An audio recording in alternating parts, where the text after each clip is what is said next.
इतिहास की दुनिया में आपका अभिनंदन है दोस्तों। इतिहास पाठ में आज हम पढ़ेंगे मगध राज्य का उत्कर्ष। इस सिलसिले में अब तक हम एक बार मिल चुके हैं।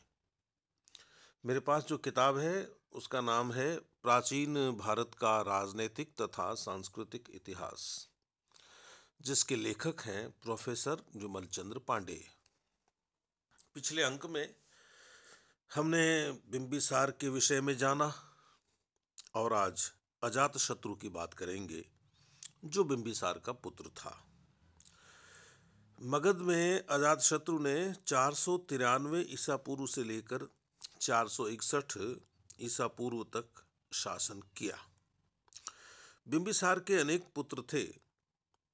अजातशत्रु के अतिरिक्त और नाम जो मिलते हैं उनमें महावग्य अभय का और थेर गाथा, शीलवंत तथा विमल कोंडज का उल्लेख करते हैं। अंतिम तीन भाइयों ने संभवतः अजातशत्रु के भय से भिक्षु धर्म ग्रहण कर लिया था। अजातशत्रु की माता का नाम क्या था, इस प्रश्न पर मतभेद है। संयुक्त निकाय से प्रकट होता है कि वह प्रसेनजित की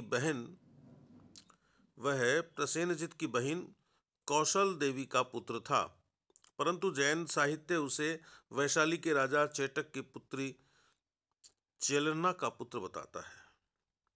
बौद्ध साहित्य का कथन है कि अपने चचेरे भाई देवदत्त के भड़काने पर अजातशत्रु ने अपने पिता बिंबिसार को बंदी बना लिया था और कारागार में ही अन्न जल के बिना बिंबिसार की मौत हो गई थी। इस कुकृत्य के पश्चात अजातशत्रु की आंखें खुली और उसे भारी पश्चाताप हुआ। अजातशत्रु दुर्धर्ष साम्राज्यवादी था। उसने अपने सफल युद्धों के परिणाम स्वरूप मगध राज्य को शक्ति की पराकाष्ठा पर पहुंचा दिया। उसका सर्वप्रथम युद्ध कौशल के साथ हुआ। यह युद्ध बिंबिसार और कौशल देवी की मृत्यु के पश्चात काशी के प्रश्न पर हुआ था। कौशल नरेश प्रसेनजित ने अजातशत्रु के साथ संधि कर ली और अपनी पुत्री वजिरा का विवाह उसके साथ कर दिया और काशी ग्राम दहेज के रूप में वापस उसे दे दिया। आपको ध्यान होगा मित्रों कि बिंबिसार को कौशल से काशी का जो प्रदेश है वह दहेज में मिला था, लेकिन जब अजातशत्रु ने बिंबिसार की हत्या कर दी तो कौशल वालों का नाराज होना स्वाभाविक था। अजातशत्रु का दूसरा युद्ध वैशाली के लिच्छवियों से हुआ। वैशाली वज्जी संघ का एक शक्तिशाली गणराज्य था। भूतकाल में इस संघ से मगध सशंकित रहता था। इस संघ से मैत्री संबंध स्थापित करने के लिए ही बिंबिसार ने इसके साथ विवाह संबंध स्थापित किया था, परंतु अजातशत्रु के समय एक नया झगड़ा खड़ा हो गया। जैन साहित्य का कथन है कि बिंबिसार के वैशाली की लिच्छवी राजकुमारी से दो पुत्र उत्पन्न हुए थे, हल्ल और बेहल। बिंबिसार ने इन्हें अपना प्रसिद्ध हाथी सेचनक और अपनी एक बहुमूल्य मुक्तामाला उपहार के रूप में दिए थे, परंतु राजा होते ही अजातशत्रु ने उपहारों को वापस मांगा। हल्ल और बेहल ने इन्हें वापस देने से इनकार कर दिया और अपने भाई से अपनी रक्षा करने के लिए अपने नाना चेटक के पास वे चले गए। कुपित होकर अजातशत्रु ने चेटक के राज्य वैशाली पर धावा बोल दिया। बौद्ध साहित्य में युद्ध का दूसरा कारण बताया गया है। उसके अनुसार मगध और वज्जी राज्य के बीच गंगा नदी बहती थी। इस नदी पर एक बंदरगाह था और उसी के समीप एक खान थी। पुराने समझौते के अनुसार बंदरगाह और खान के आधे आधे भाग पर दोनों राज्यों का अधिकार था, परंतु बहुत दिनों से वज्जी संघ मगध को अपने हिस्से का उपयोग करने नहीं दे रहा था। अजातशत्रु ने इस झगड़े का निपटारा शस्त्र बल से किया, लेकिन वज्जी संघ को पराजित करना कठिन कार्य था। अतः मगध के महामंत्री वत्सकार ने कूटनीति से काम लिया। उसने वज्जी संघ में फूट डाल दी। परिणाम यह हुआ कि जब अजातशत्रु ने आक्रमण किया तो लिच्छवियों ने सम्मिलित और संगठित रूप से उसका सामना नहीं किया और वे हार गए। परंतु इस विजय की प्राप्ति के लिए अजातशत्रु ने तैयारी भारी की थी। वैशाली के सामने गंगा तट पर उसने एक विशेष दुर्ग का निर्माण कराया था, जिससे वज्जियों के आक्रमण को विफल किया जा सके। महात्मा बुद्ध ने अजातशत्रु के मंत्री वत्सकार से कहा था कि वज्जी संघ उस समय तक पराजित नहीं हो सकता जिस समय तक उसमें एकता है और वह अपने बड़ों का सम्मान करता है। वत्सकार ने उसी के पश्चात वज्जी संघ में फूट डालने के प्रयास प्रारंभ कर दिए। अजातशत्रु ने बड़ी सैनिक तैयारी की और अपनी सेना को रथ मशलों यानी चक्राकार घूम घूम कर मूसलों से प्रहार करने वाले रथ और महाशिलाकंटकों यानी शिलाओं की वर्षा करने वाले यंत्र से सुसज्जित किया। जैन ग्रंथ निर्यावली सुत्त का कथन है कि लिच्छवी राज चेटक ने अपनी सहायता के लिए काशी और कौशल के राजाओं को भी आमंत्रित किया था। डॉक्टर रायचौधरी का अनुमान है कि पूर्व में उल्लिखित कौशल युद्ध और यह वैशाली युद्ध अलग अलग घटनाएं नहीं थीं। वास्तव में वे एक ही महायुद्ध के परिणाम थे। अजातशत्रु के समय शत्रुओं ने मिलकर उसकी शक्ति को चूर्ण करने की योजना बनाई थी, परंतु अजातशत्रु की प्रबल वीरता और वत्सकार की कूटनीति के समक्ष शत्रु समुदाय सफल नहीं हुआ। इस युद्ध में वैशाली ने अजातशत्रु के विरुद्ध 9 मल्लों, काशी और कौशल का एक संघ बनाया था। भगवती सूत्र का कथन है कि अजातशत्रु ने इन सब को परास्त कर दिया था। इस विजय के परिणाम स्वरूप अजातशत्रु ने वैशाली पर अपना अधिकार कर लिया।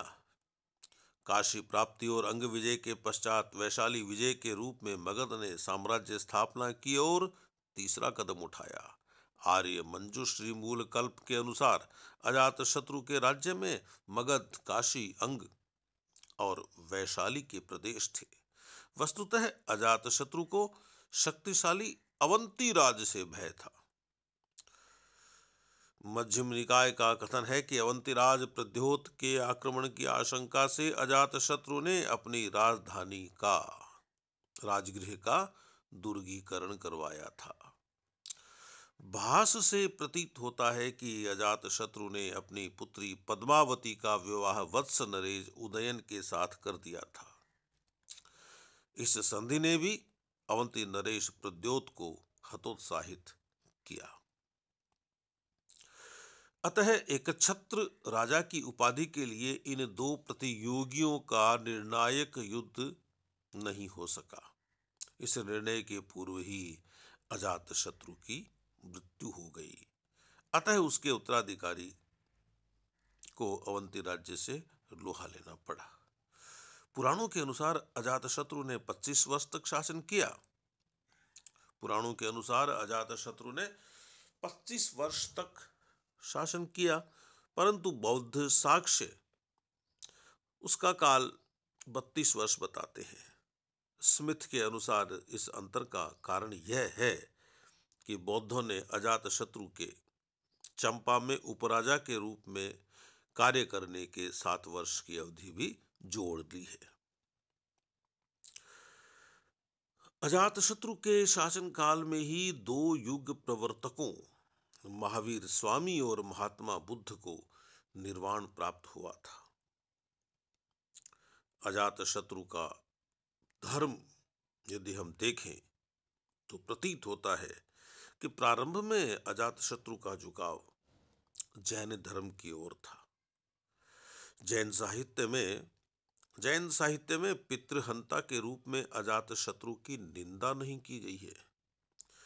जैन ग्रंथों का उल्लेख है कि अजातशत्रु अपनी पत्नी के साथ महावीर स्वामी के दर्शन के लिए वैशाली गया था और वहां उसने जैन शिक्षाओं तथा जैन भिक्षुओं की मुक्त कंठ से प्रशंसा की थी। प्रारंभ में अपने चचेरे भाई देवदत्त के कुप्रभाव से अजातशत्रु बुद्ध से ईर्ष्या द्वेष रखता था, परंतु अपने पिता की हत्या करने के पश्चात उसे भारी पश्चाताप हुआ और उसने महात्मा बुद्ध से अपने अपराधों के लिए माफी मांगी थी।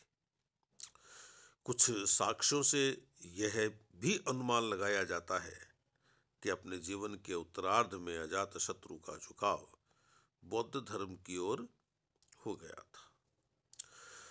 महापरिनिर्वाण सूत्र के अनुसार महात्मा बुद्ध के दाह संस्कार के पश्चात अजातशत्रु ने उनके कुछ अवशेषों को लेकर राजगृह में उन पर एक स्तूप का निर्माण करवाया था।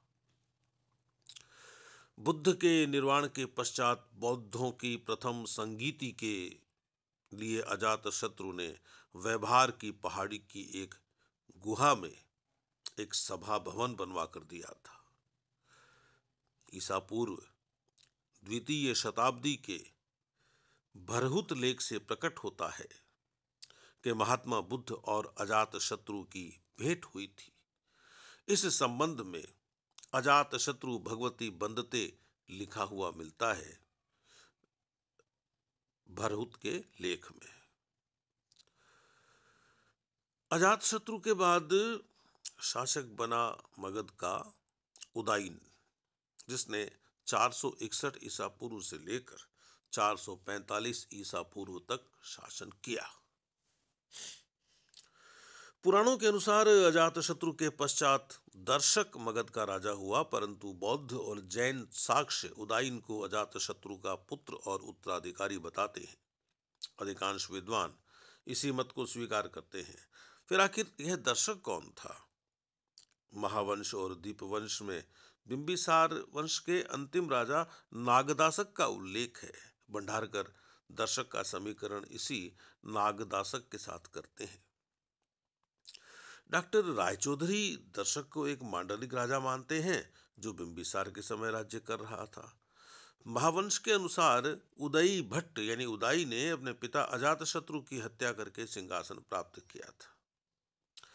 मित्रों, अजातशत्रु ने अपने पिता की हत्या की, अजातशत्रु के पुत्र ने अजातशत्रु की हत्या की।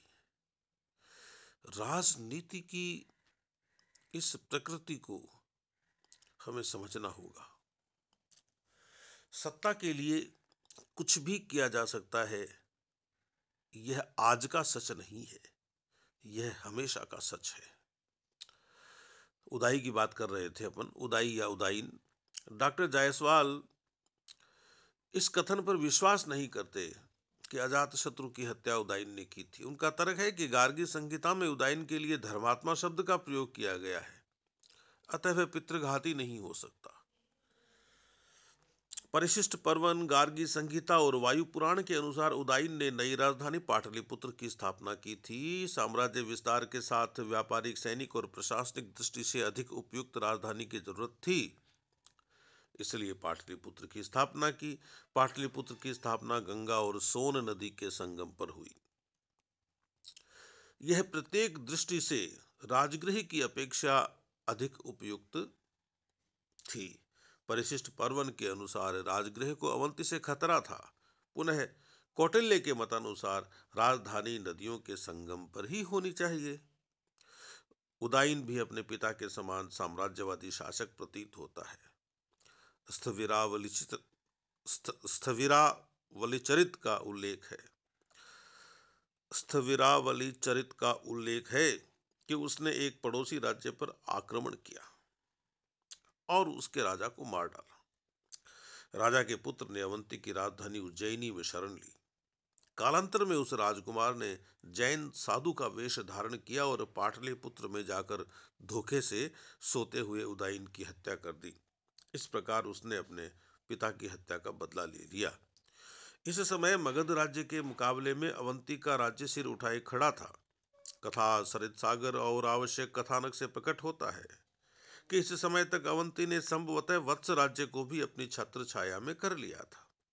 उदयन के विरुद्ध उपयुक्त राजकुमार को शरण देकर अवंती के राज्य ने सूचित कर दिया था कि साम्राज्य स्थापना के लिए वह मगध राज्य से लोहा लेने के लिए निरंतर उद्यत है, जिन राजकुमारों की बात अपन कर चुके हैं पहले।